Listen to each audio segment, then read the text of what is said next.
এই বছর শীতের তীব্রতা অন্য যে কোনো বছরের চাইতে অনেক বেশি এবং ভয়াবহ রূপ পরিগ্রহ করেছে।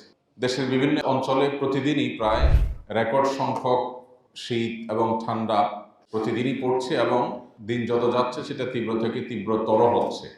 আসন্ন ফাউন্ডেশন থেকে প্রতি বছর আমরা শীতবস্ত্র কার্যক্রম বা শীতের সময় শীতার্ত মানুষের সেবামূলক কার্যক্রম পরিচালনা করার সুবাদে আমরা প্রত্যন্ত অঞ্চলের এমন এমন মানুষের কষ্ট, দুঃখ এবং দুঃখ দুর্দশার চিত্র দেখার সুযোগ আমাদের হয়, যেটা আমাদের প্রত্যেককে নিজের বিবেকের কাছে দাঁড় করিয়ে দেয়। আমরা যেখানে শহরে ধনীর দুলালদেরকে দেখি বিজাতীয় সংস্কৃতি 31st নাইটের জন্য শত শত হাজার হাজার লক্ষ লক্ষ টাকা আতশবাজির আগুনে টাকা পোড়াচ্ছে, আকাশে টাকা উড়াচ্ছে, ঠিক এই সময়টাতে দেশের প্রত্যন্ত অঞ্চলের উত্তরাঞ্চল, দক্ষিণাঞ্চলের অনেক জেলার, অনেক উপজেলার বিভিন্ন গ্রামে, প্রত্যন্ত অঞ্চলে বহু মানুষ ভয়াবহ শীতে শীত নিবারণ করবার মিনিমাম ব্যবস্থাটুকু, সর্বনিম্ন ব্যবস্থাটুকু পর্যন্ত মানুষের কাছে নেই। এই ভয়াবহ বাস্তবতা যখন দেশের বিভিন্ন জায়গায় চলছে বা আছে, ঠিক একই সময় আমরা শহরের মানুষজন আমরা দেখি যে আতশবাজির আগুনে গোটা শহরকে কিভাবে প্রকম্পিত করা হয়, আতশবাজির আওয়াজে কিভাবে প্রত্যেকটা শান্তপ্রিয় মানুষের ঘুম হারাম করে দেওয়া হয়। প্রতি বছরই আমরা সতর্ক করি, ওলামা একরাম সতর্ক করেন এবং প্রশাসন থেকে যতদিন অতিবাহিত হচ্ছে ততই এ ব্যাপারে কড়াকড়ি আরোপ করা হচ্ছে, কিন্তু কার্যকর কোনো ব্যবস্থা আসলে নেওয়া হচ্ছে না। শীতের তীব্রতা এত ভয়াবহ রূপ পরিগ্রহ করেছে যে 6 ডিগ্রি 7 ডিগ্রি ঠান্ডা পড়ছে বিভিন্ন প্রত্যন্ত অঞ্চলে। এই সমস্ত প্রত্যন্ত অঞ্চলে যদি আপনার শীতের মৌসুমে একটু যাওয়ার সুযোগ হয়, যারা আল্লাহর কাছে নানা অভিযোগ করেন, মানুষের কাছে অভিযোগ করেন, আমি ভালো নাই, আমার এটা নাই, আমার সেটা নাই, তাদেরকে দেখলে আপনার মুখ দিয়ে অটোমেটিক আলহামদুলিল্লাহ আসবে যে আপনি তাদের তুলনায় রাজার হালে আছেন আলহামদুলিল্লাহ। পঞ্চগড়ে বেশ অনেক বছর আগে এত বেশি ঠান্ডা ছিল না, শীত বস্ত্র বিতরণ করার জন্য গিয়েছিলাম আমরা আসন্না ফাউন্ডেশন থেকে। আমার মনে আছে এত ভয়াবহ শীত, এত অকল্পনীয় ঠান্ডা যে সেটা আমরা অনেক পোশাক আশাক পরেও নিবারণ করতে পারছিলাম না। অথচ এমন এমন ঘর আছে যে ঘরগুলোর বেড়া শুধুমাত্র কিছু প্লাস্টিক এটা দিয়ে বেড়া দিয়ে রেখেছে, সামান্য একটু বাতাস জোরে আসলে হু হু করে ঠান্ডা ঢুকে। সে ঘরের মধ্যে সামান্য একটু কাঁথা ছাড়া সেরকম ভালো একটা কম্বল ল্যাব পর্যন্ত নেই, কিন্তু এর মধ্যে মানুষজন থাকছে এবং দিনাতিপাত করছে। বিভিন্ন অঞ্চলে এই শীতার্ত মানুষের কষ্ট দেখার মাধ্যমে যেন আমাদের বিবেক জাগ্রত হয়। এই জন্য আমাদের বাচ্চাদেরকে বন্ধের সময়, আমি প্রতি বছরই যত আহ্বান করি আপনাদের কাছে যে বন্ধের সময় বাচ্চাদেরকে নিয়ে যারা ঘোরাঘুরি করতে যান তারা মাঝে মধ্যে অন্তত উত্তরবঙ্গে, দক্ষিণবঙ্গের এই সমস্ত গরিব এলাকাগুলোতে, শীত প্রধান এলাকাগুলোতে একটু সফর করেন, ভ্রমণ করেন, বাচ্চাদেরকে নিয়ে গভীর গ্রামে ঢুকেন এবং দেখান যে মানুষ কিভাবে দিন যাপন করে আর তারা ঢাকা শহর থেকে কি দিন যাপন করে। তাদের মধ্যে বিবেকবোধ জাগ্রত হবে, চেতনা জাগ্রত হবে, ইমানি চেতনা উজ্জীবিত হবে, তারা পরোপকারী হয়ে উঠবে ইনশাআল্লাহ। প্রিয় ভাইরা আমার, প্রত্যেকটা মসজিদ থেকে শীত বস্ত্র বিতরণের কার্যক্রম শুরু করা দরকার। শীতের মৌসুমের এই আমলটা আমাদের জন্য সুবর্ণ সুযোগ। এই দেশে এখনো শীতের তীব্রতা মানুষ মারা যায়, এর চেয়ে দুর্ভাগ্যজনক বিষয় কি হতে পারে বলো? আমরা মুসলমানরা যতদিন পরিপূর্ণভাবে ইসলাম অনুসরণ না করব, শুধুমাত্র ইসলাম কিছু ইতিবাচক আমল করার নাম নয়, ইসলাম পরোপকার, মানুষের কষ্টে তার পাশে দাঁড়ানো, অসৎ কাজে বাধা প্রদান করা, স্বাভাবিক এবং পজিটিভ যে সমস্ত নেকামলগুলো আছে সেগুলো করা, এই সবগুলা সামগ্রিক গ্রুপের নাম হলো ইসলাম। অতএব এই সামগ্রিকতা যতদিন না আসবে ততদিন পর্যন্ত আমরা পরিপূর্ণ মুসলমান হয়ে উঠবো না। আর এই প্রয়োজনে শীতের সময় শীত বস্ত্র বিতরণের উদ্যোগ আমাদের প্রত্যেকটা মানুষের যার যার জায়গা থেকে নেওয়া উচিত। এখানে আমরা যারা আছি, এমন মানুষ খুব কম আছেন যে তার বাসায় শীত নিবারণ করবার মতো প্রয়োজনের অতিরিক্ত কাপড় নাই, এরকম মানুষ এখানে খুব কম আছে। সবার বাসায় এমন কিছু কাপড়, এমন কিছু কাঁথা কম্বল আছে যেটা হয়তো আমাদের বাসায় ব্যবহার হয় না, উঠায় রাখছি। আমার 5টা সোয়েটার আছে, 5টাই আমার পছন্দের, সবগুলো রেখে দিচ্ছি, অথচ 5টা আমি পরি না। আমি সেখান থেকে অন্তত একটা হলেও দান করতে পারি, নতুন কেনারও দরকার হয় না, কিন্তু সেই মানসিকতাটুকু পর্যন্ত আমাদের নাই। তো আমরা ইনশাআল্লাহ শীত উপলক্ষে একজন শীতার্থ মানুষের শীত হলেও নিবারণ করার চেষ্টা করবো ইনশাআল্লাহ। চেষ্টা করবো তো ইনশাআল্লাহ। নবী করিম সাল্লাল্লাহু আলাইহি ওয়াসাল্লাম বলেছেন, আর-রাহিমুনা ইয়ারহামুহুমুর রহমান, যারা অন্যের প্রতি দয়া করে রহমান তাদের প্রতি দয়া করেন। স্বয়ং আল্লাহ সুবহানাহু ওয়া তাআলা তাদের প্রতি দয়া করেন যারা আল্লাহর বান্দাদের প্রতি, আল্লাহ সৃষ্টির প্রতি দয়া করেন। এই জন্য ভাইরা আমার, ঢাকা শহরে এরকম শীত বিগত কোনো বছরে হয়তো অনুভব করে নাই মানুষ। এরকম ঝেঁকে বসা শীত দেখে প্রত্যন্ত অঞ্চলের গ্রামের মানুষের অসহায় শীতার্থ গরিব মানুষদের কষ্টটা অনুভব করা দরকার। অনেক মানুষ আছেন শীতের সময় কাজ করার সুযোগ পান না, তাদের খাদ্যের সংকট দেখা দেয়, তাদের পাশে খাদ্য নিয়ে দাঁড়ানো দরকার। আসনা ফাউন্ডেশন থেকে এই বছর আমরা আলহামদুলিল্লাহ এরকম বেশ অনেক মানুষের জন্য আমরা খাদ্যের প্যাকেজ রেখেছি, তাদের বাসা বাসায় খাবার পৌঁছে দিচ্ছি। হয়তো কয়েকদিনের কাজ চলবে, কিন্তু আমরা যদি সমাজের প্রত্যেকটা মানুষ দাঁড়িয়ে যাই তাহলে ইনশাআল্লাহ তাদের কষ্ট লাঘব হয়ে যাবে। নবী করিম সাল্লাল্লাহু আলাইহি সাল্লাম বলেছেন, ইরহামু মান ফিল আরদ, তোমরা জমিনে যারা আছে তাদের প্রতি রহম করো, তাহলে ইয়ারহামুকুম মান ফিস সামা, আসমান ওয়ালা তোমাদের প্রতি রহম করবে।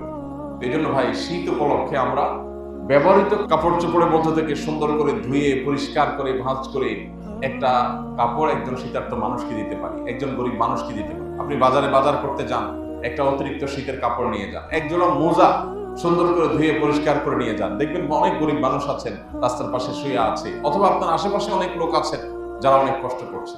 এই মসজিদের আশেপাশে বা এই ভূমিপল্লী এলাকাতেও গরিব মানুষ আছে না নেই? কিছু গরিব মানুষ আছে মানুষের কাছে চাইতে পারে না। একটা শীতের কাপড় কত টাকা দাম, একজোড়া মোজার দাম কত?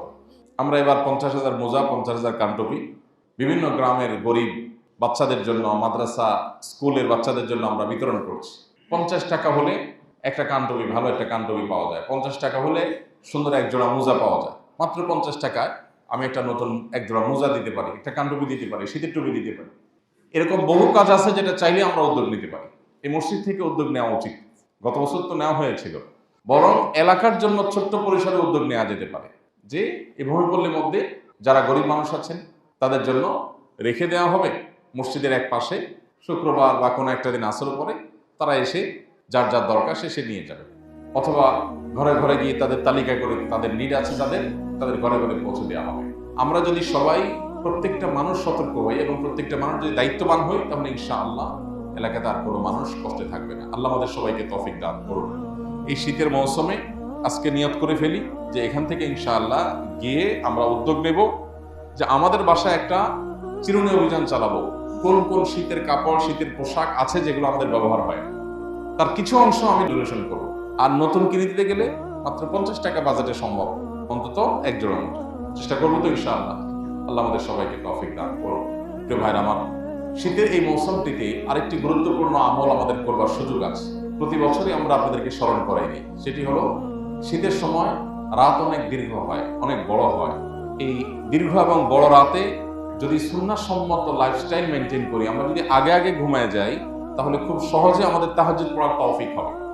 আবার একই সাথে শীতের সময় দিন যেহেতু ছোট হয়, ক্ষুধা এবং পিপাসা তুলনামূলক একটু কম লাগে, অতএব শীতের মৌসুমে খুব সহজে চেষ্টা করলেই নফল রোজা রাখা যায়।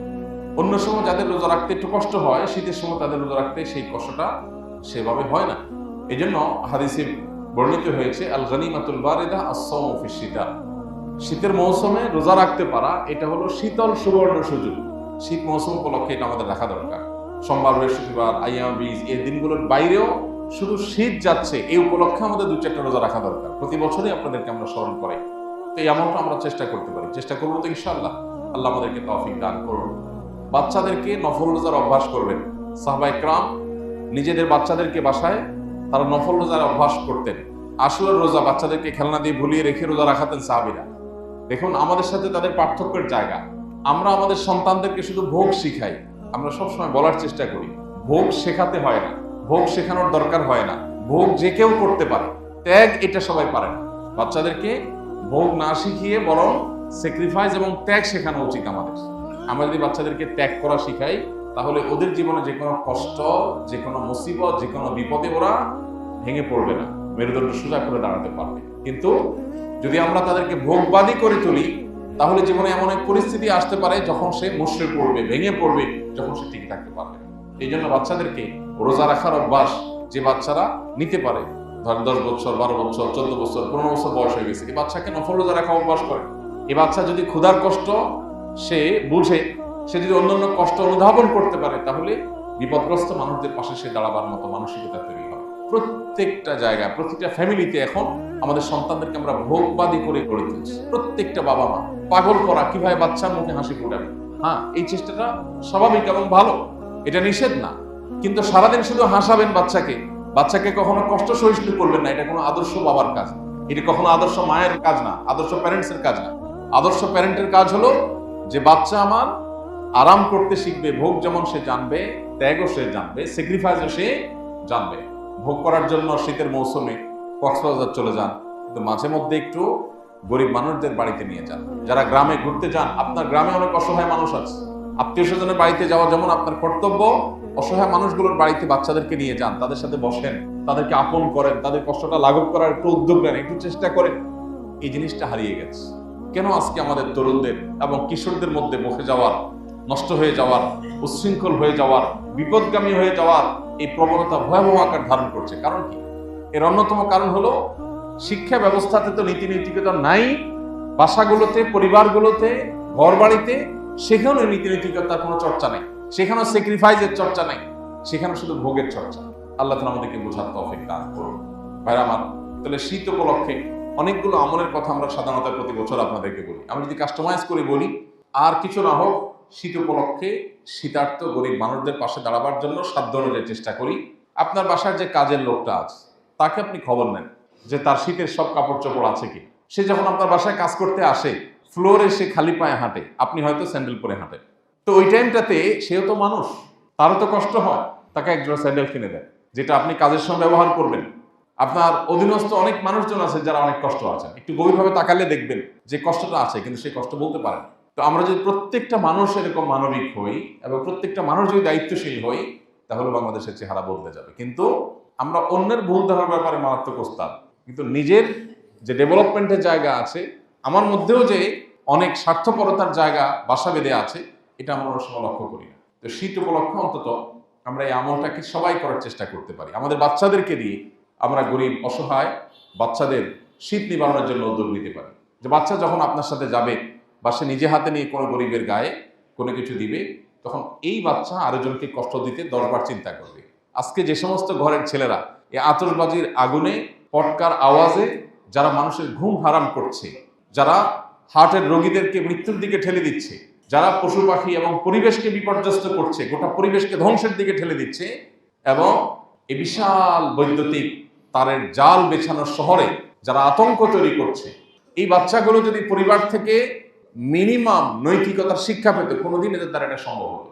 এই জন্য এই চর্চাটা আমরা ঘরে ঘরে বাড়াই। আর দ্বিতীয়ত হলো, শীত উপলক্ষে শীতার্থ মানুষের পাশে দাঁড়াবার পাশাপাশি আমার আখিরাতের আমলকে উন্নত করবার জন্য, ভালো করবার জন্য, আমল নামাকে ভারী করবার জন্য আমরা নফল আমল, রাতে তাহাজ্জুদ এবং দিনে নফল রোজা, এটা চাইলেই করা সম্ভব। রাত 9টা, 9:30 ম্যাক্সিমাম মানুষের ঘুমে যাওয়া সম্ভব। এখানে যারা আসি, বেশিরভাগ মানুষের রাত 9টা থেকে 9:30 ভিতরে ঘুমানো সম্ভব, কিন্তু কয়জন ঘুমান? আমরা যদি এখন হাত তুলতে বলি, হয়তো মেজরিটি হাত উঠবে না। বেশিরভাগ মানুষই আমরা 10টা, 11টা, 12টা আমাদের বেজে যায় শুতে শুতে। কেন 12টা বাজে সেটা আমরা নিজেরাও জানি। এটা একটা বদ অভ্যাস। এশার নামাজের আগে আগে সকল প্রিপারেশন নিয়ে এশার পর পর্যন্ত আমরা শুয়ে যাই। রাত 3টা, 3:30, 4টার পরে আপনার ঘুম আর হবে না, অটোমেটিক ঘুম ভেঙে যাবে। তাহাজ্জুদ পড়ার জন্য কোনো মন্ত্রের প্রয়োজন নেই, আলাদা কোনো দোয়া দরুদ পড়ে প্রস্তুতি নিয়ে শোয়ার দরকার নাই। শুধু লাইফস্টাইল সুন্নাতে নিয়ে আসেন, দেখবেন অটোমেটিক তাহাজ্জুদ হয়ে যাচ্ছে। আর তাহাজ্জুদ পড়ার পর আপনি ফজর নামাজ পড়েন, দেখবেন আপনার মানসিক একটা প্রশান্তি আল্লাহ তাআলা দান করবেন। তাহাজ্জুদের ভিতরে একটা তৃপ্তি আছে, যেটা অন্য কোনো নফল নামাজে নেই। সারা জিন্দেগি ভর যত নফল নামাজ পড়েন না কেন, এক রাত ভোর রাতে উঠে একটু অন্ধকারে সবাই ঘুমিয়ে আছে, আপনি উঠে ওযু করে একটু শীতের কাপড় চোপড় পরে দুহাত তুলে আল্লাহর কাছে তাহাজ্জুদ পড়ে একটু রোনাজারি করেন, সেজদায় গিয়ে একটু কান্নাকাটি করেন, আপনার যে তৃপ্তি আসবে, দুনিয়ার সব হাসির মধ্যেও এত তৃপ্তি নেই। এই জন্য শীতের মৌসুম উপলক্ষে এই আমলটা আমরা করার চেষ্টা করব তো ইনশাআল্লাহ। পাশাপাশি দিনে রোজা রাখা অনেক সহজ। আমরা যারা খুব বেশি ভোজন বিলাসী, খেতে পছন্দ করি, আমাদেরও মাঝে মধ্যে রোজা রাখার আমলের মাধ্যমে অন্যের কষ্টটা অনুভব করার সুযোগ হবে। নবী করিম সাল্লাল্লাহু আলাইহি সাল্লাম সোমবার, বৃহস্পতিবার রোজা রাখতেন। তিনি আইয়াম বীজ, চাঁদের 13, 14, 15 এই 3 দিন রোজা রাখতেন। মাসে 3 দিন রোজা রাখতেন, সপ্তাহে 2 দিন রোজা রাখতেন, এবং এটা তার সারা বছরের আমল ছিল। বিভিন্ন সাহাবীদেরকে তিনি ওসিয়ত করে গেছেন। আবু যর গিফারি রাদিয়াল্লাহু তাআলা আনহু, আবু রাদিয়াল্লাহু তাআলা আনহু বিভিন্ন সাহাবীদেরকে এই রোজাগুলো, বিশেষ করে আইয়াম বীজ রোজাগুলো রাখার জন্য ওসিয়ত করে গেছেন। আমরা সবাই চেষ্টা করবো তো ইনশাআল্লাহ। এর পাশাপাশি শীতকে কেন্দ্র করে আমরা আরো কিছু আমলের কথা আপনাদের প্রতি বছরই বলে থাকি, স্মরণ করানোর জন্য এবারও বলছি। ওযু চাপাচাপি করে ধরে রাখা, এটা আমাদের অনেকের বদ অভ্যাস আছে। আবার শীতের সময় তাড়াহুড়া করে ওযু করা, যার ফলে কোনো অঙ্গ শুকায় থাকে, এটা অনেকের বদ অভ্যাস আছে। এই শীতের সময় ওযুতে বিশেষভাবে আমাদের যত্ন নেওয়া উচিত। আমরা যেরকম ত্বকের যত্ন নেই শীতের সময়, ঠিক একইভাবে অজুরও যত্ন নেওয়া উচিত। অথচ অনেকে হুলস্থুল করে অজু করে। আপনার শীতের মৌসুমে দেখবেন অজুখানাতে তেমন কোনো ভিড় নেই, লোকজন কম। গরমের সময় ভিড় থাকে, শীতের সময় ভিড় নেই, কারণ আসরটা দিয়ে এশা পার করার প্ল্যান থাকে। কিসের মাগরিব?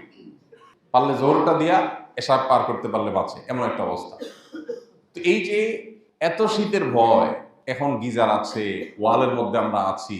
আপনি চিন্তা করেন, আজ থেকে ১৫০০ বছর আগে মক্কা মদিনাতে তখন এরকম আপনার দালান কোঠার ব্যবস্থা ছিল না, গিজারের ব্যবস্থা ছিল না, লাইনে পানির ব্যবস্থা ছিল না। আর মরুভূমির ঠান্ডা কত মারাত্মক সেটা তো বলার অপেক্ষা রাখে না। এক সাহাবী ফরজ গোসল হয়েছে এবং ফরজ গোসল হওয়ার পর সফরে ছিলেন, ভয়াবহ ঠান্ডা পানিতে গোসল করেছেন এবং তার মৃত্যু শেষ পর্যন্ত হয়েছে এটার কারণে। চিন্তা করা যায়, মানে কত ঠান্ডায় গোসল করলে বা কত ঠান্ডা পানিতে গোসল করলে একটা মানুষের মৃত্যু হতে পারে। কিন্তু তাদের আল্লাহর ভয় এত বেশি ছিল যে ফরজ গোসল হয়েছে, এখন বাঁচবো কি মরবো দেখা দেখিনি, আল্লাহর বিধান আমাকে মানতে হবে, যে শেষ। আর আমরা এত আরাম প্রিয় যে কোনোভাবে আমরা এটাকে কাভার করতে পারি না। আবার অনেকে আছেন ফজর নামাজ গরমের সময় মাশাআল্লাহ পড়তে পারলো, শীতের সময় ফজর নামাজ পড়তে পারেন না, আছে না নেই? বহু লোক আছে। অনেক মসজিদে দেখা যায় ফজর নামাজের মুসল্লি অনেক কম। তো এই জিনিসগুলোকে জয় করা, এটা আমাদের অন্যতম একটা লক্ষ্য হওয়া উচিত, অন্যতম একটা টার্গেট হওয়া উচিত। আল্লাহ আমাদের সবাইকে তৌফিক দান করুন। বাচ্চাদেরকে আমরা অভ্যাস করব, নিজেরাও অভ্যাস গড়ে তুলবো ইনশাআল্লাহ। শীতার্থ মানুষের পাশে দাঁড়ানো, নফল আমল করা, অযুতে অলসতা না করা, শীতকে কেন্দ্র করে আর যে সমস্ত বিষয়গুলো আছে সেগুলো লক্ষ্য করা। শীত এবং গরমের তীব্রতা আমাদের জাহান্নামের কথা স্মরণ করিয়ে দেয়। জাহান্নামে ঠান্ডা দিয়েও শাস্তি দেওয়া হবে জাহান্নামীদেরকে। এই জন্য খুব বেশি তীব্র ঠান্ডা অনুভব করলে আমরা আল্লাহ তাআলার কাছে জাহান্নাম থেকে পানা চাইব। আল্লাহ আমাদের সবাইকে আমল তৌফিক দান।